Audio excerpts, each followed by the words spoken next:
Hi there, welcome everybody. Thanks for joining us again. One more session from Cloud Lunch and Learn. And today we have here Christina. She's going to talk about all deploying microservice in different environments. And yeah, I was talking to Christina. If you have any questions over the session, please feel free to just write those questions on the chat box, and then we will tackle them together. Yeah, Christina, if you want to do a quick intro about yourself, and then I will share your screen and you can take over the show. Yes, thank you, Jackson. I guess you could actually just let the Share screen your show screen straight. Oh, because yeah. Make I simpler. have an Yeah, intro that's right. slide there. But hello, everyone. I'm happy to be here. And despite me starting vacation last week, I still decided why not to combine some of my free time to still do some community stuff. So that's why I am here today. So we're going to talk about Azure DevOps Environments today. But before we do that, let me just say a few words about who I am, especially to those of you who may not have seen me before. So my name is Kristina Devochko. I am based in Oslo, Norway, and I am working as a software architect, mostly with cloud technologies and Microsoft Azure, but also a lot of the things that are related to cloud native and open source ecosystem. And I love community, so I do bunch of different activities, and maybe the one I would like to mention specifically is the Kubernetes Unpacked podcast, which I host together with Michael Levon. So if there are anyone of you who has some cool story or interesting experiences or knowledge you would like to share and discuss in this podcast, just give me a heads up about it. Yeah, that was short and simple about me, but I prefer to go straight to the topic. So okay, that's fine. Anyway, Christina, I will be here on the background looking at the questions queue, and then if you need anything from me, just let me know. Okay, yeah, the floor is yours. Perfect. Awesome. I can't wait. I'm like just straight to the topic and can't even give a few minutes of introduction to finish, but that's how it is. Yes, so let's jump right to it. Just to start out a bit on the background of this session, as some of you may know and maybe have even seen the CNCF ecosystem and specifically the CNCF landscape, you might have been scared even from the amount of tools that are out there available for us to use. And there are different companies with different use cases and requirements, which also impacts the choices of the tools that we may need for different purposes. And the same applies to when we need to deploy our applications, our services to Kubernetes clusters. There is a multitude of ways to do that. And there may be different factors that may affect how you decide to perform those deployments.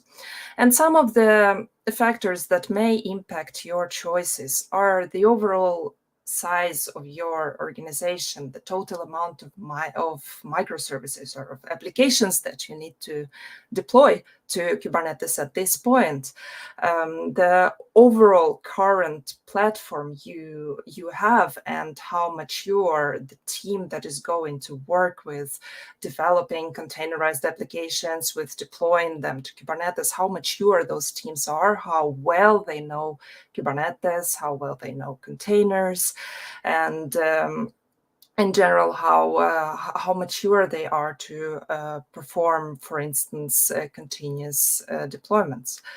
There may be security requirements when it comes to introduction of a new tool in terms of the time frame it takes to get approval for a new tool from the security team, or maybe there may be additional rounds that you may need to go through before you can introduce a new tool in your software development lifecycle.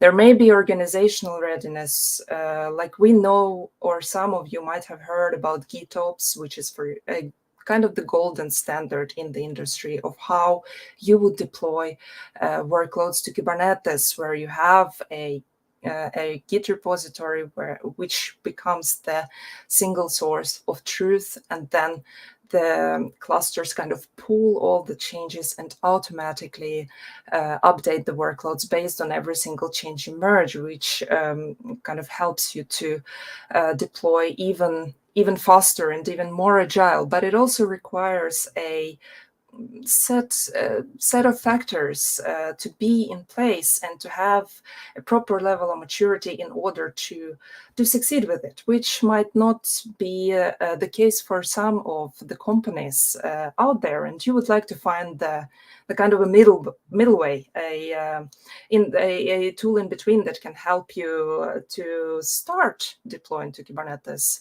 before you, for instance, are ready to adopt GitOps practices. And it also can be impacted by the current capacity, the resources you have available, and once again, what level of competence they have in terms of working with Kubernetes or even debugging things related to applications in case a new deployment goes wrong. And then you may also consider you have existing tools in your software development lifecycle space already. So are there any possibilities to utilize existing tools to achieve some of the additional goals, which in this case is deployment of the applications to Kubernetes? And that's where Azure DevOps environments come in. If you have been using Azure DevOps for other purposes, for source control, for source code management, for creating the build pipelines, maybe you have been even using the classic release pipelines, or maybe even using them now. I think it's worth just knowing about that there is an additional functionality out there that is part of Azure DevOps, which is called Azure DevOps Environments. And this functionality can help you deploy applications to Kubernetes and also give you some helpful information that even the less technical resources can utilize in order to figure out how are different applications doing, are there any failures happening, and those resources would not even need to use tools like kubectl, for instance, which is the CLI that we use to communicate with our Kubernetes clusters to kind of investigate how are our deployments doing and maybe even gather some logs and other information. So then if you have been thinking about testing it out or would like to know more about it, I hope that this session can be helpful for you, and I will also demonstrate some of its functionality for you. I previously had decided to use kubectl just to demonstrate a few things, but this time I'm going to try something new, and I will actually not use kubectl this time at all, because I always say as part of this session that you do not even need to use kubectl for any purposes to find the information you need. And this time I would actually avoid doing that. And hopefully we will succeed with this as part of the demo. So what are Azure DevOps environments? So environment in itself, it represents a location, a target location where you will be deploying a collection of applications or microservices. And this environment can be of three types. It can be Azure Kubernetes Service, which is the managed Kubernetes service that is offered by Microsoft Azure. But it also can be any other Kubernetes distribution. It can be an Amazon managed Kubernetes service offering an AKS or GKE, which is from Google, or Red Hat OpenShift, or any other Kubernetes distribution. You could also use that as an Azure DevOps environment. But you can also use virtual machines. So there, in that case, you can also perform rolling deployments to some of the servers you may have available and using to host your applications. And then an environment is kind of the overall location. So if we are talking about Kubernetes, it's a cluster, but then it consists of something called resources, and that is basically the application target. So this is an object that represents your application, your deployment. And this can be of two types. It can be of type Kubernetes, which represents both applications that are being deployed to any Kubernetes distribution, including AKS, and it can be an application that will be deployed to the virtual machine. And as you can see on the right-hand side on the screenshot, you can also choose kind of which first resource you would like to deploy as part of the environment creation, which we will see in the demo in some time. And there have been questions when I was presenting the session earlier, kind of, can we use an Azure DevOps environment for applications that are stored in different projects?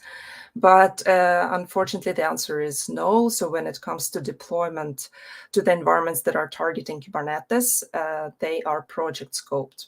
But there are workarounds out there where community has shared some resources that you could use to use the same environment for when you are using virtual machines as the target. And in that case, with help of some workarounds, you will be able to target applications across different projects, but this will unfortunately not be applicable for Kubernetes-specific deployments.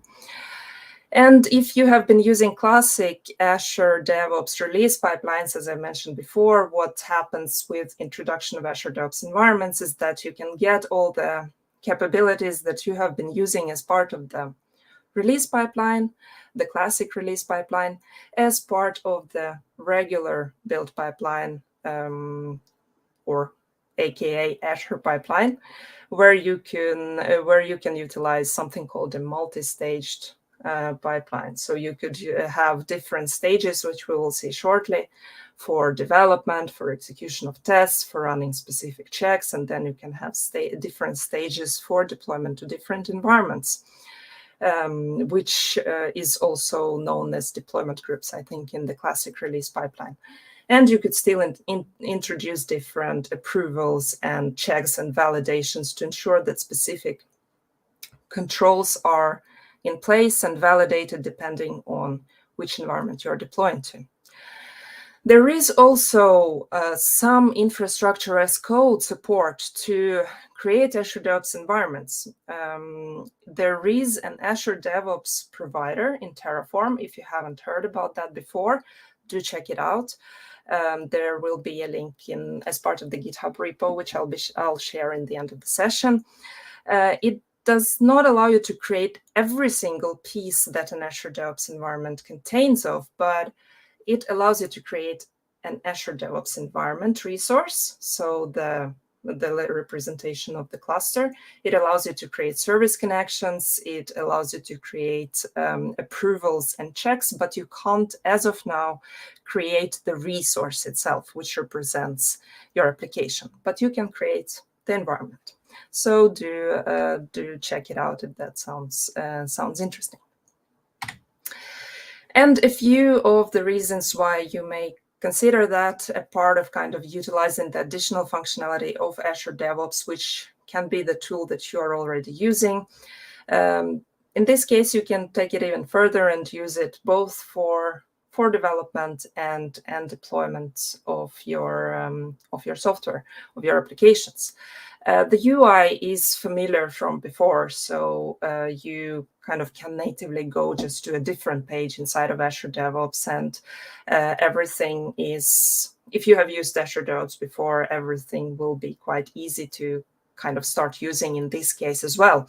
And for example, if you have product managers or QA team that would like to check out how the things are doing, how the things are going with applications in test environments, for instance, or in QA environments, they don't need to, for example, reach out to someone in a different team, or they don't need to learn the specifics of Kubernetes or kubectl. They can just use the same tool, which is Azure DevOps in this case, to go in and check what the state is and what changes have been made recently, and maybe even get information about some initial logs and diagnostics.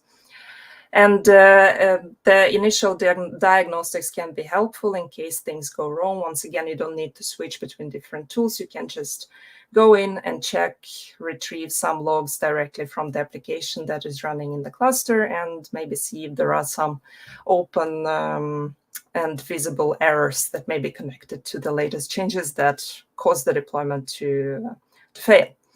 And you could also utilize the role-based access control mechanisms that are already available in Azure DevOps to control who has access to see or manage the environments, the resources, which pipelines have permissions to deploy to those specific environments. And you could also choose which users or user groups are allowed to do what.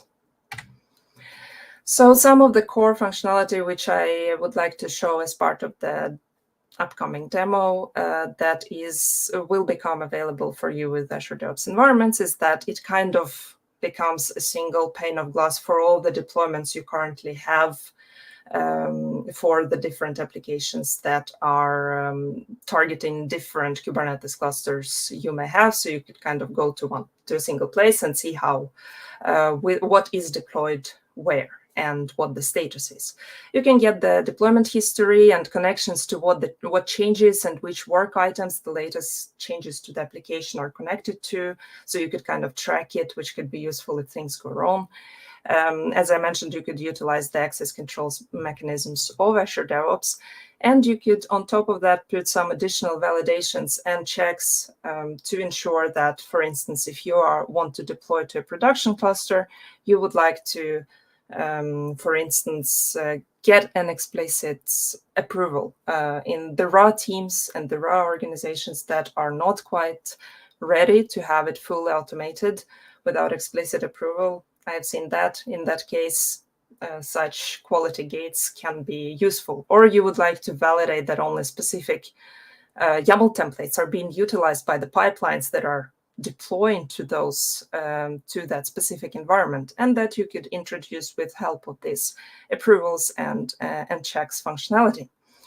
As I also mentioned, you can gather some initial diagnostics without going into the cluster itself, and you could utilize the same build pipeline definition to introduce all the different stages of your software development lifecycle, both for building and deploying an application. So that was basically all the theory that I wanted to kind of introduce you to the world of Azure DevOps Environments. So now I would like to kind of just show how it looks like in practice. So let me just hide the presentation. Please let me know if I should switch to the white screen, or if you find it difficult to see, then I can do that, but I will just keep it a little bit increased like this with the font. I hope that this is enough, but just let me know if it isn't. So here we are in Azure, in my Azure DevOps instance. And the first thing you would like to do if you are just starting out and want to create an Azure DevOps environment, under the pipeline section, there is a separate section that is called environments. And to spare some time to kind of set it up initially for the demo, I have already performed an initial deployment in one of the scenarios I want to show today, but I can still show you how you would typically create a new environment. There is kind of a button there that is available for you, and here you would need to provide kind of what this environment will represent and add some initial description about it. And here we come to an interesting point of naming the Azure DevOps environments and kind of how you would be grouping the different resources inside a single environment. And there are many approaches to this, but I would recommend, when you are creating new environments, just think about it as a target for a single cluster, for a single application environment that you will be deploying to. This is both to keep it structured, but also to make it easier for others who may be accessing that information to kind of easily navigate and find the information about the application and the environment they are specifically interested in.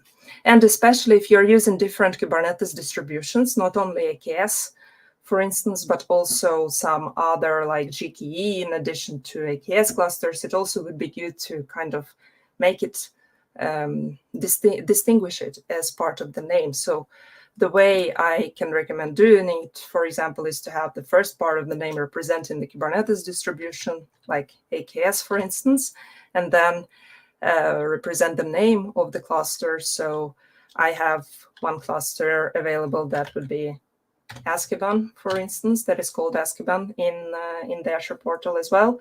And then the environment, that kind of the application environment, if it's test, QA, dev, prod, whatever. So for example, I could say dev. And then you could typically provide some additional description that can also help others to understand what kind of applications are running here and what is the purpose of this environment. But you also can, as part of the environment creation, choose and create your first resource, so your first application target. And here, as you can see, you could choose the one that is of type virtual machines or Kubernetes, which kind of means any Kubernetes distribution. And if I do that, for example, then I would be taken to the resource creation page. And here I can configure and add some additional information about the application target. So under providers, as I mentioned, that environments can also target other Kubernetes distributions. There is some additional functionality that comes out of the box if I choose an AKS provider. So if I, for example, choose it and choose a specific subscription here, I get a bunch of clusters that I can choose from, and I can either target an existing namespace or create a new one. So if I choose to create a new one, for instance, then once I click validate and create after that, Azure DevOps will also create that namespace in the cluster and also create the respective service account that has the necessary permissions to deploy, to perform deployments of this application into that namespace. So it will also be just namespace to that cluster, as long as the role-based access control is enabled in the cluster itself. Then it will have permissions that are isolated to that specific namespace and will not be allowed to do anything else outside of that namespace. But since I have... Christina, yes? Just got a interesting question here for you. Yeah, Patrick is asking if are there advantages to using Azure DevOps instead of a GitHub workflow, as Microsoft is not investing as much in Azure DevOps anymore? That's kind of interesting question. That's a very interesting question that keeps popping up about like what is happening with Azure DevOps versus GitHub. Yes, Microsoft, it may seem like Microsoft is not investing as much into Azure DevOps as it does in GitHub. That I would say you're probably correct in, but it is not deprecated, so it is not desupported. It is not going away as of now. New releases of Azure DevOps servers are coming out. Of course, if you are in a place where you need to choose what you're going to go for, GitHub Enterprise or GitHub and GitHub Workflows or Azure DevOps, you would probably, in most cases, go for GitHub. But if you already are using Azure DevOps in your organization, in your project, in your team, then this is a simple and straightforward way to do it, because then you could kind of utilize, as I said, that you could utilize the same pipeline definition, for instance. You could just quickly and easily with low overhead just get those deployments out and start playing around with it, start working with it. And especially if you have very few workloads at this point, and you may not feel very secure, like expanding that to something bigger just yet, then this could be a very simple and straightforward way to do it. That is integrated in your tool that you already are using daily for other purposes. I hope Okay. that Okay. answers your Makes sense. question. Yeah. There is another question here from the picture, picture before the cat. Is it A called cat? Airball Potter? From Which the cat? picture before. Oh, sorry. The Was cat it? from your slide. Oh my, here. This Yeah, that one? one. No, I think there was this one actually. Yes, I most of my time Oh for yeah, that picture. preparing. Yes, yes. Yeah, most time for me for preparing for these sessions goes to choosing the cat pictures. Just so that you know, fun fact about me. Yes, it's totally Hairball Potter, and you can also see that all my clusters are called with some Harry Potter terms. So Okay. yeah. Anyway, that's it for Good now. Okay. question, Thank Robert. you. Thank you so much. Yeah. All right. So now that we have kind of created the Azure DevOps environment, I can just show you the one that I have pre-created for you. So once you have also chosen the first resource, you will see it available here in the resources tab. So once I access the environment, I could go and check all the different resources I may have available, which represent different applications that are being deployed as part of this cluster. But before we go into the details of the kind of what functionality is available now that we have created the resource and the environment, I would also like to show how this is done in the source code itself. So the first application we will look into is a simple .NET 7 ASP.NET web app that I have just containerized and created a Helm chart for it to deploy it to Kubernetes. And I have also created a build pipeline definition. So this is the Azure DevOps repository for that application. Without going much into detail into the specifics of the application source code itself, I would just show the build pipeline here. And this is where it kind of becomes interesting. Let me increase a little bit here. As I mentioned, that would make sense to have a multi-staged pipeline with multiple stages that would represent different cycles, life cycles, or different stages of your application life cycle. So the build stage we will not look that much into because this is kind of basic. You build the application, handle the versioning, and prepare the Docker image or the container image that you will be using, as well as the Helm chart that you will be using to deploy that application. But when it comes to deployment itself, in the bottom here, we have a separate stage that has a specific type of job in here that we could use that can natively target an Azure DevOps environment, and that is a deployment job type. Once you kind of specify that this will be a deployment job type, you get a property available for you that is called environment. And that's where you can either provide just the environment name. In that case, you're not targeting any specific resource. You're just targeting the overall environment.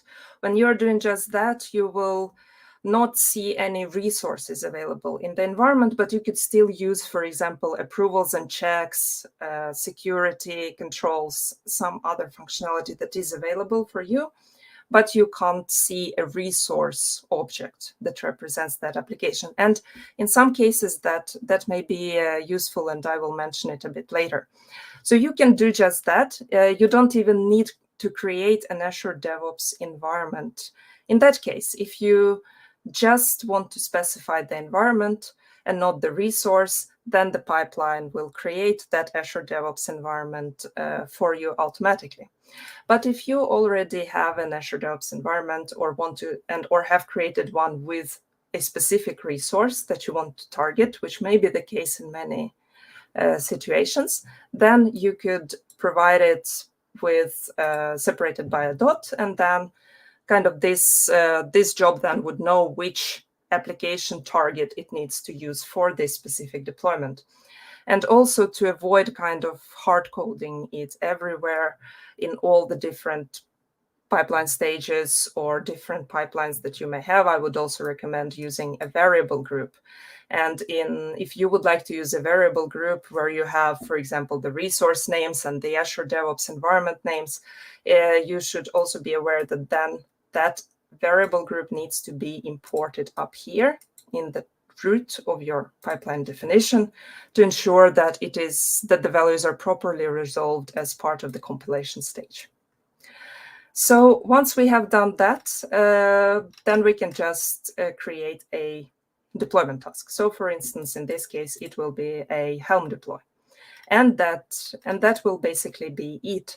And then if I, for instance, let's say I have multiple environments that target different clusters, some of them are AKS, some of them are GKE, just by creating a few of these deployment jobs, I can ensure that the same application is, for instance, deployed simultaneously to those different clusters. So if we go to the last run of this app here, we can see that it succeeded. Here we can see that there is a tab that popped up on the view of the pipeline execution that is called environments. And from here, I can also see how it is connected to a specific environment. So if I have, as part of this pipeline, multiple applications or multiple deployments happening, I will also get either multiple environments shown here or the same environment with multiple resources that have been deployed as part of the pipeline. So I can get some of this information here.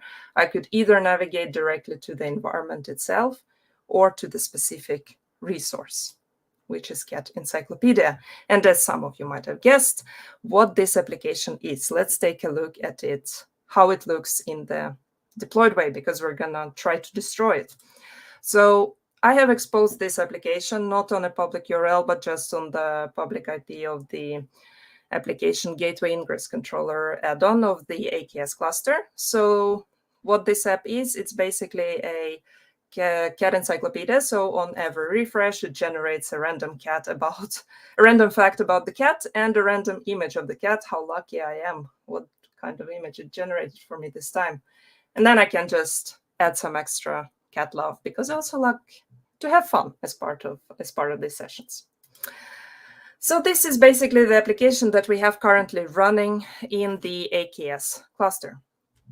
And to illustrate to you in the best way what functionality we have available in the environment itself, let's try to break this application. So for that purpose, I have created a specific faulty endpoint that I will be updating as in the source code to kind of simulate an error situation. So I will go to the Helm chart deployment definition and just say that I wanted to target my faulty deployment or faulty endpoint.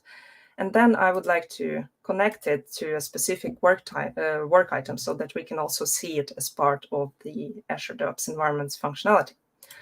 So let's just perform a commit and trigger the pipeline.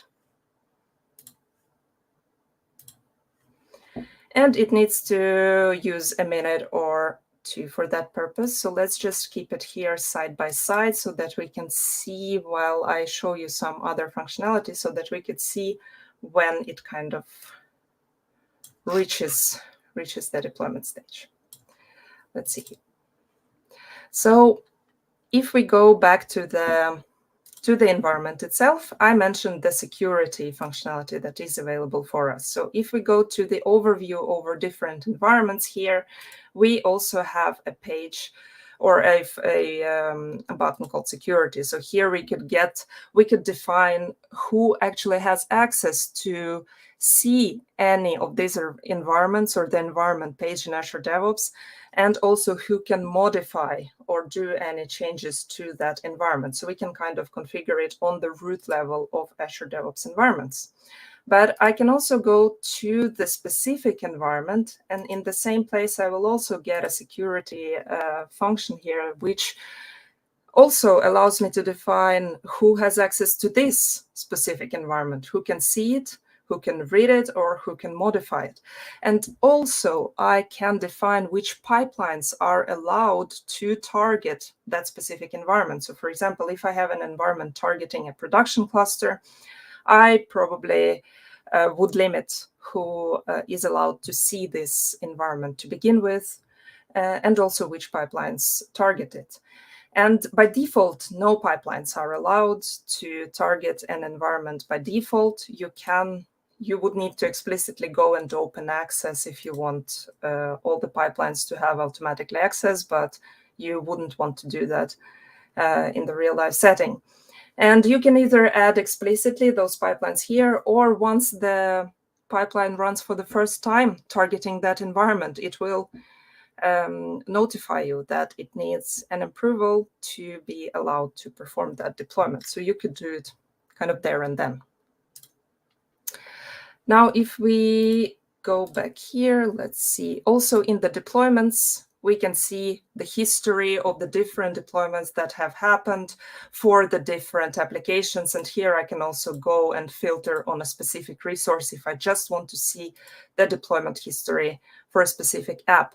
And as you can see, we have already reached the deployment stage here, so we should be able to see a few things happening. So if I go into that specific deployment happening, I can see what changes are connected to that specific deployment and are being included there, and which work items are connected to that. So I can kind of try to backtrack what is going on. Also, if now I go to that specific resource, I can maybe start seeing some things. So as you can see, this has some information for me available in the way that it is currently defined in the AKS cluster. So this version 1.6.89 is the one that is currently running and is active. But this is the one that I tried to deploy right now. And as you can see, it is faulty. So I could go to the pods and I could see some information about here that it is not ready and the containers are not ready. And I could even go to the logs and get some of the information here to see what is happening. So here I could see some messages that it can't load cats. So you would need to check your health probes. And so this gives me some information to go back and try to fix this. And also I could see the YAML representation, for instance, of the pod object that wraps around my application in that Kubernetes cluster without me needing to do any interaction with the cluster itself or kubectl commands. And I can also get some kind of information like how it is deployed through, for instance, labels, or which node it is running on, or when it was kind of created. So if I go back again. Yeah, Christina, one more question from Patrick. Patrick is asking, what type of account is the pipeline deploying to AKS? And if you will cover that later on in the demo. Yes, I will specifically touch upon accounts shortly.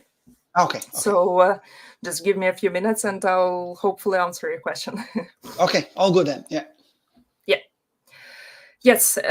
So, for instance, in the workloads pane here, I could get information about the deployment of that specific application, representing the deployment object in the cluster itself. So here I could, for instance, see that it is being performed, that it is managed by Helm, which also you can see that the faulty deployment has disappeared because Helm allows us to do the roll-in deployments, so that if there is a faulty deployment, it will keep the actively running and healthy version up and running until the new version is confirmed healthy, which it was not. So we're still running on the older version. And I also get some information about the services that are used as part of this application. So what kind of service object is being used, which IPs it is using in the cluster, what kind of service that is, and so on. So this kind of will help you in case things go wrong, also to go inside in here and get some of that initial diagnostics, initial information about the deployment without needing to go any further into the Kubernetes cluster itself. Let's see. Now, one thing I also wanted to show you. Yes, I also wanted to show you the approvals and checks, which I was also talking about. That is an additional validations you can kind of put on top to ensure that specific deployments are following are performing some kind of checks before the deployment actually happens. And here you have a bunch of different actions you could do. You could have a manual, you could have an explicit approval from someone. You could restrict which branches are allowed to target and perform deployments to a specific environment. For instance, you would not want to allow dev branches to perform deployments to the production environment. For instance, you could perform gather some additional information or generate a notification or something like that with help of Azure functions, or you could validate that only the valid YAML templates are being used in case your build pipeline extends a specific template, which I will also show you shortly. But before we do that, I will go back and touch upon the service accounts. Let's see if I go back to my presentation. Oh, sorry. Let's see where was it? This one. So regarding the service accounts, as you may know, there may be a lot of things happening dynamically in the world of cloud native, in the world of Kubernetes. And since the time this session has been created, since some of the previous presentations I've had regarding this session, and also since we have kind of agreed upon me presenting here today, quite a few things have happened in terms of how service accounts and service account tokens are being generated and how this affects Azure DevOps environments. And I think that it is important to mention it here so that you're also aware of that in case you are kind of exploring the usage of Azure DevOps environments. So since version 124 of Kubernetes, or let's say before version 124 of Kubernetes, there was a functionality there that once you create a service account for a specific deployment, it gets an API token or a service account secret generated automatically for it, and it lives throughout the life of that service account. But since Kubernetes version 124, this is no longer the case. So if a service account is created, you would either need to manually generate such a token, or you would need to use the time restricted API tokens. And this also, I think, since February and until May, kind of caused a bunch of issues if you wanted to use an AKS to create resources targeting AKS clusters. But there were also some workarounds around it, but now this has been fixed by Microsoft. But still, in the background, what happens is that once you kind of target the Kubernetes cluster, the AKS cluster, it creates such a token that lives throughout the life cycle of that service account. The service account, together with its token, is by default restricted to that specific namespace. But in some cases, you may not be okay with using that. So what would you do in this case? There is still an opportunity to use Azure DevOps environments, even though you don't want this out of the box service account with a long-lived token being created. In that case, you would need to use a different type of service connection that is called Azure Resource Manager Service Connection. And you may not, in that case, you will not be able to create a resource, but you can still create an Azure DevOps environment. So you will have limited functionality, but you could still utilize functionality regarding related to the deployment history, related to introducing approvals and checks, but you will not see the resource itself. So you kind of will not get access to those logs or the metadata that we have seen until now. So this is something you will need to kind of know about, that this is something that is done by default, but if you don't want to do that, you would need to create an Azure DevOps environment without the resource and then use a different task in the pipeline, which I'm going to show you shortly, that would utilize a Azure Resource Manager service connection. So let me just get back to the demo here and just show you how this would work in practice. So if I have another application here in another repo, obviously, and this application is a simple WordPress app that I'm using an official Helm chart for. But what it does, it extends a YAML template. And I would also like to illustrate like how you can still use some of the Azure DevOps environment functionality, even though you choose to opt out from that default service account creation and use an Azure Resource Manager service connection instead. So here I have created two templates, one that is a regular, let's say secure template that I would like to use to deploy WordPress application, and another one that is evil.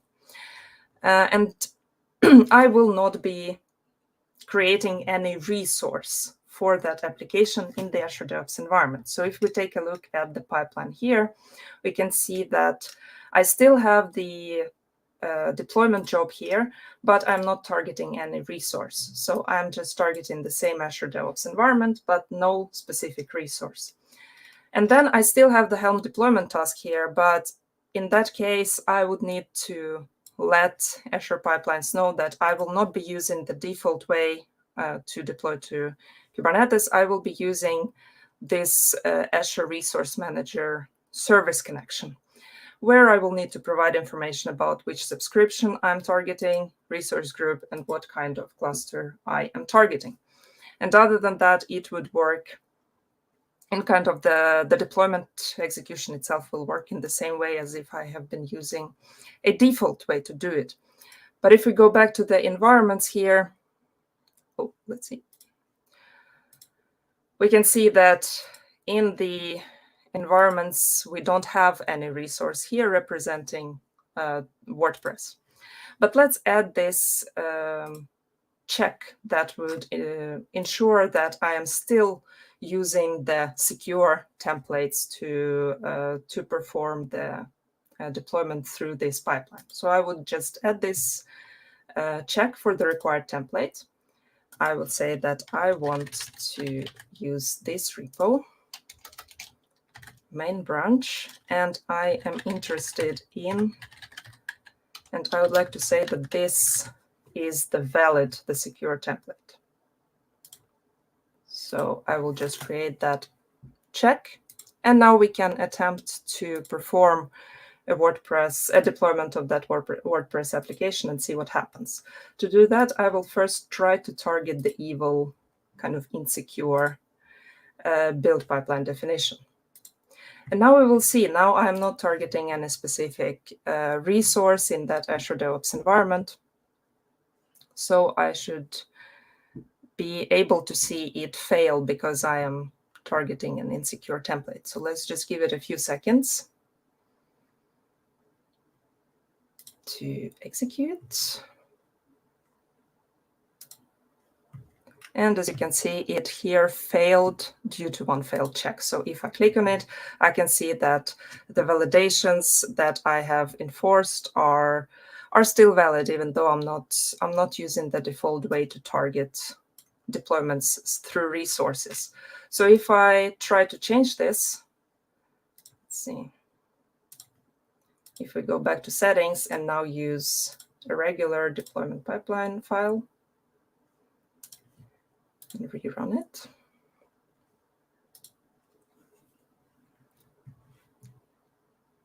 Let's give it one more sec.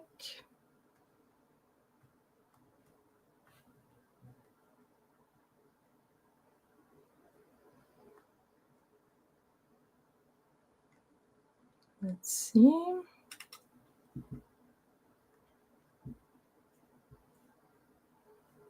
Yeah, sometimes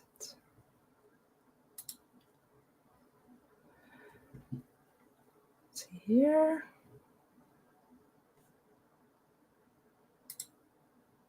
Yeah, now you can see that one check is passed and the deployment should be ongoing as we speak.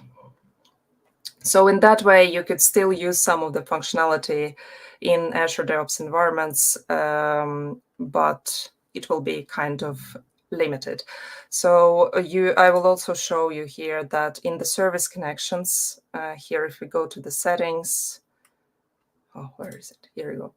So these are the service connections of type Kubernetes connection that will be created automatically by Azure DevOps if you would use the default way to do it. And in this case, it would create the service connection here. And at the same time, it will create a service account in that specific namespace of that resource you created. And it will have a role binding, not a cluster role binding, but a role binding, which kind of enables this permissions only inside of that specific namespace. So if you would go to the, for example, kubectl and get the role bindings of that namespace, you would see that it is not available outside of that. But that's kind of worth noting and having that in the back of your head when you're looking into this functionality. And one more thing I want to show you before we kind of go back to, let's see. I still have 8 minutes. That's good. One more thing I wanted to show you is, even though we're talking just about AKS, I also want to show you how you could use the generic Kubernetes provider to target a different Kubernetes cluster. So in this case, I have created a Red Hat OpenShift cluster on Azure that I will also show you how you would use would target with help of that environment. In that case, you can both use the, you would need to use the, if you would like to use the default way, you would need to create the service account yourself for that specific namespace that will represent your application. And you will need to kind of let Azure DevOps know how to use it. So here I would say Red Hat OpenShift Azkaban dev. And then I would say that I would like to create a Kubernetes resource. And in the providers, I would choose a generic provider. I would provide the name of the cluster, which is Red Hat Azkaban. The namespace I would like to use, the API server URL.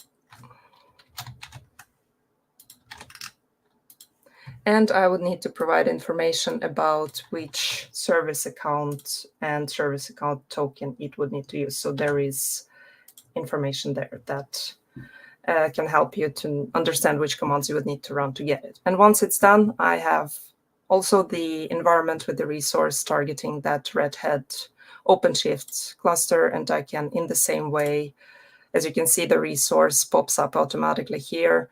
And I could start also targeting that as part of the pipeline. Yes. Summing it up. So if you are considering to, or if you would like to test it out for yourself, a few things just to have in the back of your head is both how you name. Regarding that fact, by the way, I just wanted to, there is always something I forget. One thing I also wanted to show you regarding the way you are grouping resources and why I recommend kind of not mixing up the resources is something related to the namespace conflicts. So I have this environment that is targeting AKS Hogwarts cluster. And let's say it is already targeting an application in the namespace Cat Encyclopedia. But let's say I want to the same environment add a new resource, but I want to target a different cluster. So I would add a new resource. I would choose a different cluster, but I would use the same namespace. What will happen then?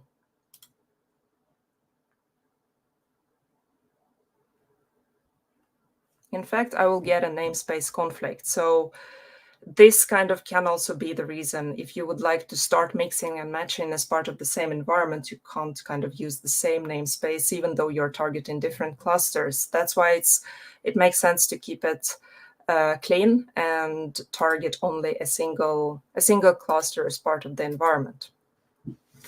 So thinking about kind of the naming convention so that it is easier for others also to understand how this works and what kind of locations this represents, what kind of applications this represents, and how those resources are grouped is can be good to think about it from the start. Also using variable groups to reference those environments and resources to avoid hard coding. And if you would like to suddenly move it to a different environment, then you just need to update it there instead of doing it in every single pipeline definition. Thinking about that service account and the service connection types that you're using, and that what kind of functionality you get based on what kind of resource creation you would opt in for, which I mentioned, is also worth noting and evaluating what you can use in your specific use case. Access control and quality gates can be helpful in quite a few situations. So that would I would recommend playing around with those. And also thinking about kind of change management, and if you would like to move to a different Azure DevOps environment, there are some ways to do that where you could minimize the amount of manual clicks. And I have a few scripts that I created that I've been using earlier as well that were really helpful to kind of perform this change and migrate resources quickly to a new environment. And if you would like to learn more about it and test out the application for yourself as well, then this QR code will take you to the GitHub repo, where both the source code for this application and some helpful links that will provide you some more details around Azure DevOps environments are also available as part of that repo. And if you have any further questions right now, I'll be happy to answer. If not, don't hesitate to connect with me afterwards as well.